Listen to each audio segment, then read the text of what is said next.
Veterans, raise your hand if you were ever exposed to something in the military that smelled weird, burned your eyes, or made you question your career choices. Whether that was jet fuel, burn pits, diesel fumes, unknown green ooze eking and leaking from a generator. Yeah. Well, the VA finally came up with a system for that. It's called TERA, or Toxic Exposure Risk Activity. You spoke, I listened, so here's your video. TERA explained the truth about toxic exposure in the VA claims process. Today, we're going to deep dive into what TERA actually is, how it affects your VA claim, how this new process or newer process can basically turn I breathe that mystery smoke in Iraq into a fully service-connected disability. So let's break it down the right way. I'm Mr. X. I'm the guy behind the guy giving you all the information you want to know and need to know. Okay? Now, in this video, I'm taking a complicated topic like TERA, and I'm hitting it with a wrench. I'm trying to dumb it down, and I'm trying to hand it back and explain to you in common English. Okay? Do me a favor, hit that like button, though. If you've ever inhaled something in the military and they didn't warn you about it, which should have been all of us, hit that like button. Today, though, I'm going off script. I'm going to give you what you asked for, and I'm just going to talk. And I'm going to try not to ramble on and on about things. Okay, no one likes that. I try to break this video down into sections, and hopefully I'm not going to miss too much. I realize I may overlook or minimize something that's not intentional. It's just an oversight. So don't be one of those people that point out every little thing that I missed, because I'm probably going to miss something.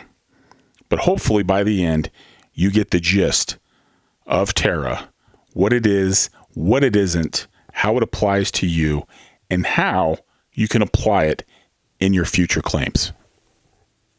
All right, section number 1. What the heck is TERA? No, it's not the name of a metal band. Okay. As you know, it stands for Toxic Exposure Risk Activity. And if you had to say that 1,000 times a day, you would shorten it to TERA as well. Government sure loves its acronyms. Okay. Now, what is it specifically? So on August 10th, 2022, President Biden signed the PACT Act. And within the PACT Act, there was the TERA, we'll say provision. Okay. Now, if the PACT Act applies to you, then so does TERA. But there is a scenario where TERA applies to you, but the PACT Act doesn't. So for our purposes and for explanation purposes of all the above, I'm not going to be focusing on the PACT Act as much, but just the TERA. Because while they're a part of the same bill, signed at the same time, they are separate and distinct. Okay. PACT Act, what it did, it is added presumptive conditions, generally respiratory conditions and cancers, especially if you served in Southwest Asia. It also expanded the toxic exposure locations. And with that, there's conditions that now apply. That's essentially what the PACT Act was. I'm sure there's a lot more to it, but that's the gist of it broken down. Now, TERA is different because TERA could apply to every veteran depending on what you were exposed to. The VA now concedes that you were exposed to toxic activity, whether that was based on the location you served, what you were exposed to, what you inhaled, ingested, touched, etc. But that exposure has to be shown in your file. It has to be in your personnel records, ILA reports, service treatment records, etc. Okay? It has to be in there. Now, let me kind of explain what it's not. Okay, so early on, right after this was passed, the PACT Act, okay, there was the thought that went around the VA, essentially suggesting that based on your MOS, based on the title alone, that could mean that TERA was exposed. So, for example, if your MOS was something where exposure was absolutely obvious. So if you had like a CBRN MOS, chemical, biological, radiological, or nuclear, suggesting that you were exposed to one, if not all four of those, would somewhat be implied. And so that exposure was conceded based on your MOS alone. And then the VA came out and said, yeah, no, we can't do that because there's not a centralized VA accepted list out there that says, hey, this is your MOS. This is exactly what you're exposed to, because I don't think they know. Okay. So while there are numerous websites out there that suggest that based on your MOS, you were exposed to these chemicals, solutions, solvents, stuff like that, it's not an absolute guarantee. Now, the good thing about those lists and those websites, though, is you can look up your MOS, and then based on what it said you were exposed to, you can then look through your personal records, your service treatment records, if you're not absolutely positive that you were or were not exposed to those things. Okay. Now, the quick and easy, simple way to think about this is if your MOS involved breathing fumes, touching chemicals, or being around anything that could kill a house plant, then you might be TERA eligible. One more thing that I need to add, okay, and this is a slight difference when talking about an MOS. Now, asbestos exposure is somewhat different because within the VA system, there is a list that based on your MOS, the VA concedes you are exposed to asbestos. And if you had a similar MOS in any other branch of service, not the Navy, then they concede you were exposed to asbestos. That's a little unknown caveat that's in that section. So what I'm saying out of all this is asbestos is slightly different than TERA because it was already applying similar rules of TERA to asbestos exposure before TERA was passed into law. I know it's probably been a confusing last minute here, but asbestos exposure is slightly different. Section number 2, why is TERA a game changer? Well, before it was passed, a law, proving toxic exposure was trying to prove your drill sergeant yelled at you. Okay, everybody knows it happened. No doubt about it. But the VA, they wanted, the video evidence, 2 sworn statements, a blood sample, and an autograph to concede that. Right? It just didn't happen. But with TERA, okay, the VA finally said, okay, maybe we did expose you to this stuff, but, it's still got to be in your file. We still have to see it. There's still got to be proof. So, kind of an if-then statement here. If you claim exposure, doesn't matter to what. If you claim exposure, I was exposed to these oils, these solvents, in this location at this time, then the VA has to consider TERA. Now, and I'm going to get into this in the next section a little bit. What that kind of looks like is this. If you claim, hey, I was exposed to, asbestos while serving in the Navy in 1985, then, the TERA, the VA may or may not do a TERA memo. They probably will. More than likely. They don't have to because asbestos, as I previously mentioned, is slightly different, but they're more than likely going to complete a TERA memo. And what that TERA memo is this. It's kind of the one-stop shop that anyone looking at your file, if it's in there, will, on like a 1-page or a couple-page document, they'll see where you were deployed, if there was, presumptive conditions as a part of it, or where you served. So like if you had like a Camp Lejeune, if you served there, it would be so indicated. If you're exposed to herbicides, it would be so indicated. If you served in Southwest Asia, it would be indicated there. If you had exposure in service, during service, it should be there. And if you claim exposure to something which caused the disability that you're claiming, then they have to complete a TERA memo, which means someone's going to go through your file and try to find exposure to chemicals, solutions, any and all of the above. Now, when looking through tens, hundreds, thousands of pages, depending on how thick and deep your record is, the possibility that something could get overlooked that is applicable to your claim, the bigger the file, the more probability there is. So if you know exactly what you were exposed to and when and where and how, and if it's in your personnel or service treatment records or where that's at, then I would so indicate that as well.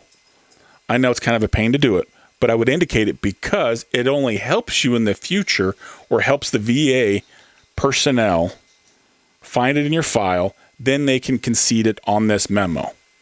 And this memo, once conceded, it's in your file. It's binding for the most part.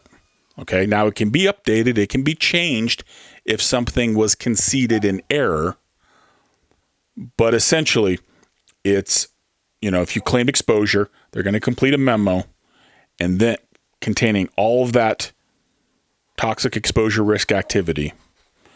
And then fast forward, and I'm skipping ahead here, with this claim, if they send you to an exam and they ask the examiner for an opinion based on the exposure and based on your current diagnosis, then they're going to be the examiner's going to look at that memo to determine what you were exposed to and the specifics thereof.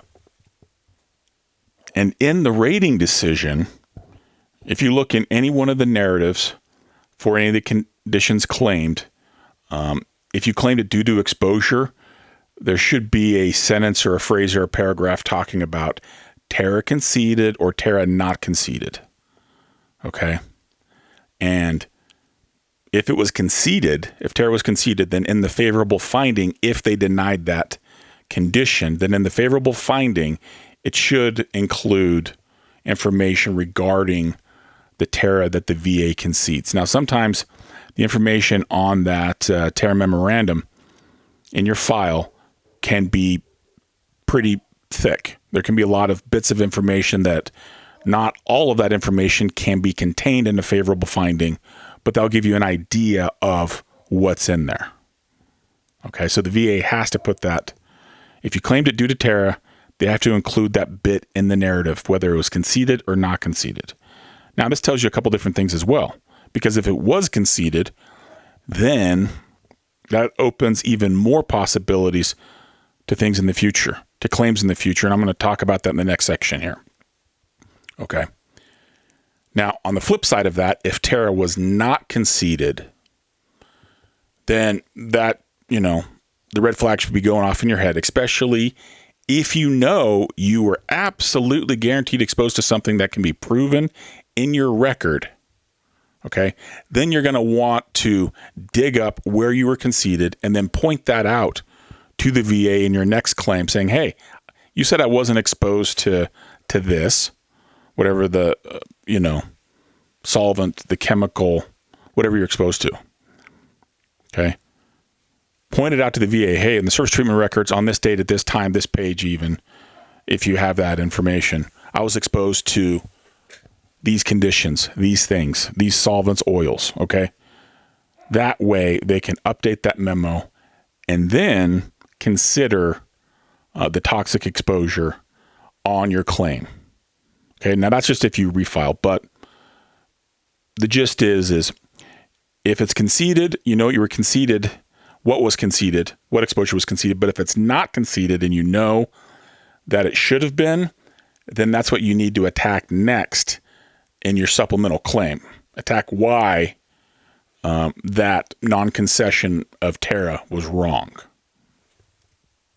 All right, section number 3, how TERA changes the VA claims process. Okay, so if TERA has been conceded by that memorandum that's been placed in your file, that you'll notice is in your rating decision because it's either TERA conceded or TERA not conceded, then that TERA, so if you file a claim for asthma due to TERA or due to that toxic exposure, okay, then that TERA takes place, or that TERA memo is in place of the event and service that showed that you had respiratory issues. So if service connection is then granted, it's not granted on a direct or on a presumptive basis as due to exposure based on service in Southwest Asia or, Vietnam or something like that. But it would be conceded on a direct basis because that TERA memorandum, that's the VA saying, hey, we concede you were exposed to this based on your service, based on your MOS, based on what's shown in your records. And if service connection is granted, then it's on a direct basis. Okay, it takes place of the event and service. Okay. Now, all that explained, there's a couple other caveats to it. So depending on what condition you apply for, if there is a positive TERA memo in your file, meaning that it's been conceded, then as long as there is a diagnosis of the disability that you're claiming, and I'm going to say a recent diagnosis, generally something 12 months or less, then before the VA decide your claim, they absolutely have to request a TERA opinion from an examiner. Okay? So, if there is a diagnosis, since I brought up asthma, we'll use asthma. If you were recently diagnosed with asthma within the last 12 months per se, then they're going to request an exam. Let me back up really quick. So with that diagnosis, I'm assuming they already know that the VA knows of your current diagnosis because of the treatment records in your file show that there is a diagnosis. It has to be shown. You can't just say, hey, I have a diagnosis without that medical evidence, okay? So if they have that evidence showing a diagnosis, then they're going to request an exam. And with that exam, they're going to request a TERA opinion from the examiner asking them if your current diagnosed condition is related to service based on the items you were exposed to in your TERA memorandum. Okay? Hopefully that wasn't too confusing. Hopefully I haven't lost you until now. Now, it doesn't matter what condition you apply for, they have to request, as long as there's a diagnosis, they have to request a TERA opinion unless it's one of four things. Okay? Unless it's a physical trauma type injury. So if you're claiming a right knee condition and you were never treated in service for your right knee, but there is a positive TERA memo and there is a positive diagnosis for a right knee condition, they're not going to request a TERA memorandum a TERA opinion for your right knee because it is considered an exception. It's a physical trauma exception. Generally, that physical trauma exception is generally all musculoskeletal conditions.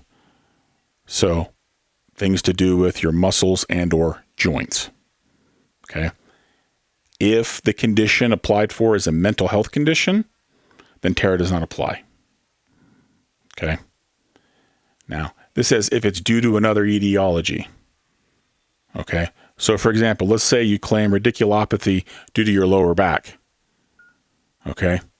And on the exam, the examiner indicates that your radiculopathy is due to your diagnosed lower back condition. Okay. Then they're not going to request a TERA opinion for that secondary radiculopathy because it's already been proven that it's due to your lower back. And if it's due to your lower back, then it cannot be related to TERA. So it's kind of an if-then. If it's related to something else, then it can't be related to TERA. Okay.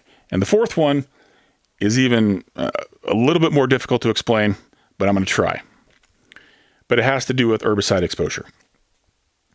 And let me just preface everything by saying in 1993, there came out a study that showed that a number of conditions were absolutely not related with herbicide exposure. Okay. COPD is one of them. Okay.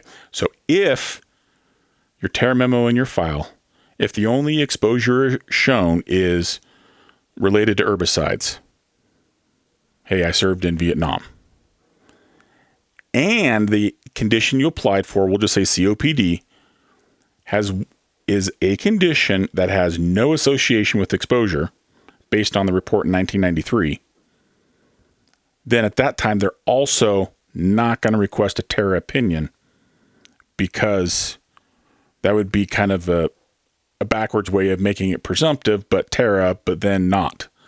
So they would kind of be going against themselves and against this report that's been in place since 1993.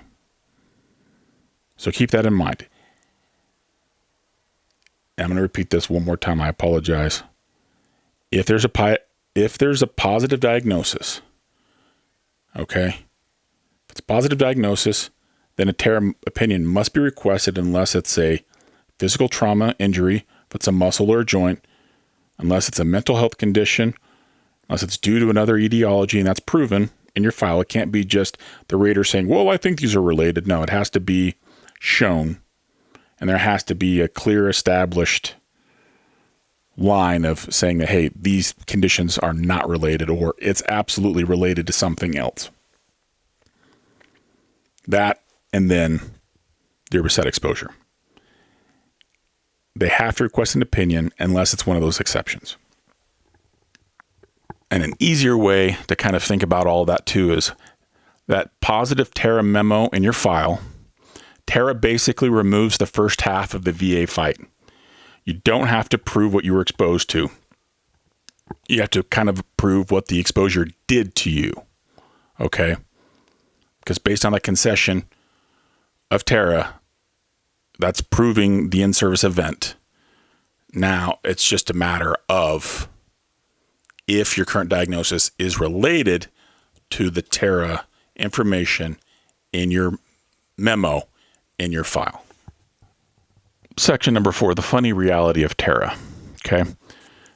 This section is going to be just a little bit lighter. It's not going to be that long. Okay. The funny part about TERA is this. TERA includes stuff that the military never warned you about. So for example here, okay, they said, hey, you go grab those fuel-soaked rags and burn them behind the tent. Also, while you're there, don't leave until it's, till the fire's put out, but don't inhale the smoke, right? That's funny because of course you inhaled it. You had to stay there. You had to sit there and smell it. You were exposed to it. But now the VA is like, okay. The smoke probably did something, because that's not good to inhale that crap, right? Now, the funny thing about that is that's progress. Okay. It's extremely slow, and it's government style progress in the sense that it took forever. And then there's all these rules attached to it, and it may or may not apply to you, even though we probably know that you were there and it happened.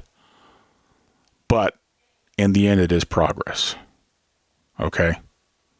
May not like the rules, and whether they apply to you or not, I mean, that's open for debate, but at least it's something for some of you out there. Okay. So not really a funny haha, but a funny reality of it all. All right. All right. Section number 5, how to file a TERA-backed claim. All right. I'm going to kind of walk you through, and I did this with a family member recently. They were asking about some condition. Okay. And talking about TERA and PACT Act and all the above. And then I talked for like an hour. Okay. So let me kind of walk you through how I would file a TERA claim right now, today, in this day and age. Okay. So first off, you're going to file your claim on a normal 526 or an 0995. So a standard new form, new claim, or a supplemental claim, depending on if the condition was previously denied. And more than likely, your condition, if TERA is going to apply, is going to be something like asthma or sinusitis. It's going to be respiratory issues, sleep apnea, skin conditions, cancers, something like that. Ideally, not one of those conditions that are an exception. And if you're going to try to argue one of those exceptions, saying it is TERA related, there's no amount of doctor statements or scholarly articles that's going to overcome that, period. So save yourself the hassle and the fight. It's not going to happen. Okay. Because it's an exception, period. So unless it happened in service, then it's not going to apply. But so going back to the condition you applied for, whether it's cancer, skin issues, respiratory issues, you're going to claim that condition as due to exposure to whatever you were exposed to, whether that was based on your MOS, whether that was based on chemicals that are shown in your file. Now, you're probably thinking, hey, you already said your MOS can't be the basis for what you're filing a claim for. And that's true. What you can do, though, is this. There's plenty of websites out there that show that based on your MOS, you're exposed to these chemical solvents or solutions. You can submit that as evidence in your statement. You can submit that as evidence with your claim, not as a statement, but you can submit it as evidence to show that, hey, here's all this. Now, the way that I would look at this is you can submit all sorts of evidence, all sorts of statements, scholarly articles that show how your condition is due to the exposure that you had while in service. Okay? Don't worry about if it absolutely applies to you, is applicable, is the best thing or not. Because what you're doing is you're essentially putting doubt in their mind. Hey, this scholarly article says it could be related. And if it could be related, I'm not a doctor. Let's go ask the doctor. And that's essentially what the VA is going to do. You're laying out all the evidence, all the statements, all the scholarly articles. Okay? The first person at the VA, the VSR is going to look at it and be like, okay, they have a diagnosis. Is TERA there? Yes. Okay, they're going to complete a TERA form. Then they're going to request an exam. Okay? And when you go to the exam, you're going to want to talk about what you're exposed to. You're going to talk about your symptoms of your condition. And, as for what you should be talking about during an exam, there's plenty of, I've talked about it many, many times. Okay? Use your words. Talk about your symptoms. Talk about you were exposed to. Okay? If you're exposed to diesel or JP8 or burn pits, chemical solvents, solutions, weapon smoke, environmental hazards, all those things are things to bring up. Okay? And then after that exam, the examiner is going to look at your current symptoms, your current disability. They're going to look at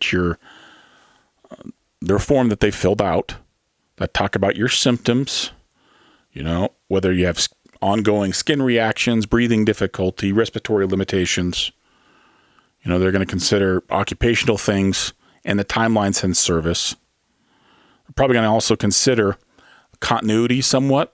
So if you were consistently treated for, let's say, asthma from 1985 until present day off and on, then it's going to be a lot easier for them to say that, hey, this asthma was probably due to service because it only began after you were exposed to this solvent or solution and has continued till present day. And even though you weren't treated in service for asthma, because of this continuity of evidence until present day, then they can now, it's easier for them to make that TERA opinion. So the examiner is then going to look at all the evidence, how it was claimed, scholarly articles, your personal medical evidence that's in your file, your current exam, and then they're going to write up a TERA opinion indicating that your current condition with symptoms and disability are either related to that toxic exposure or not. And then the VA will either grant or deny your condition based on what that examiner said. I say they're going to grant or deny. They're going to look at all the evidence. The rater afterwards is going to look at all the evidence and then determine whether, A plus B equals C, or whether, they're going to look to see that the rationale that the examiner provided was valid or not. Valid meaning not whether it was truthful or not, because the rater can't determine that because they're not a doctor and they did not examine you. But they're going to determine if it's valid based on the information provided, the scholarly articles, links that the examiner provides most of the time. They got to relate that opinion that they have due to something. It's not just willy-nilly. They're not just going off, making a decision all for themselves.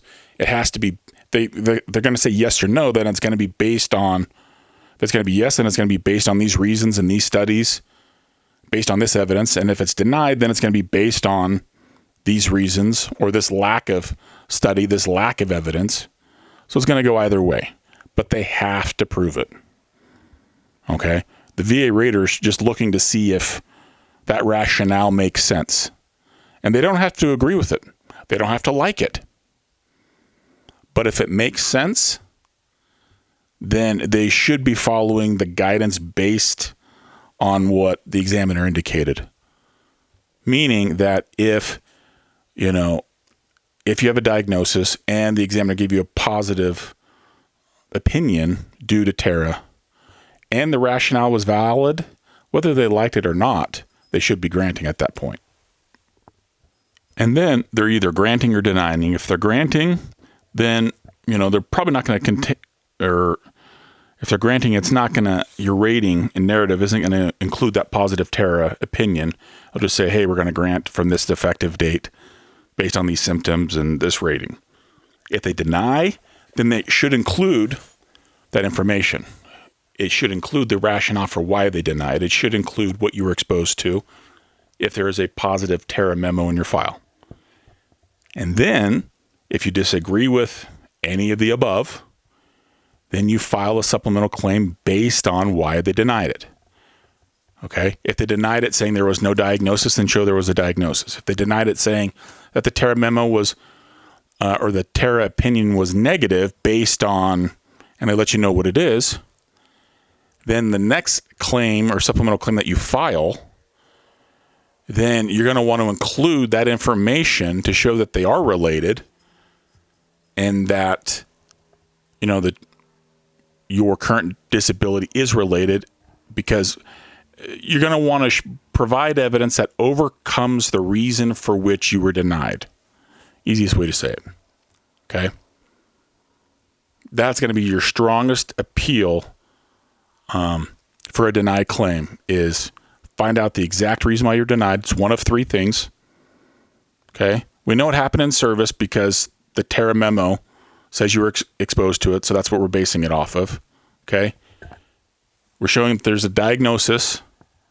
They did diagnose it or they didn't. And then it comes down to the opinion. Okay? So upon appeal, that's what you're going to look at. That's essentially how the entire process is going to look like in a nutshell. I realize there's a few caveats. There's a few things that may have been overlooked or simplified. But essentially, that's the entire start to finish in a nutshell. All right, wrapping it up here. My voice is starting to hurt a little bit, all this talking. I apologize if I've rambled a little too much. I tried to explain everything to a T and how they kind of overlap and everything in a nutshell. Essentially, TERA is one of the biggest shifts in VA history. Okay, it finally acknowledges what we already knew. Okay, that is, if you served anywhere near fumes, fire, smoke, chemicals, or anything glowing, then you were exposed to something that could have or has impacted your health. And now the VA has to recognize it. So, if you have a condition, then file a claim. If that condition is linked to toxic exposure, file a claim. Okay, you've earned it, claim it. Do me a favor. If you watch this video to this point, I think I've earned the thumbs up. Okay? Going out on a limb here, I think I've earned it. Give me a thumbs up, please. Also, drop me a comment. Drop me a comment if you'd like me to elaborate on this or anything else in the future. Comment on something you will want more clarification on. Drop me a comment if you have an idea for something for claim advice in the future. Okay. As always, please subscribe for more. No fluff VA claim tips broken out with a little humor and some honesty. I'm Mr. X. Thanks for being with me. And this is the VA Top 5.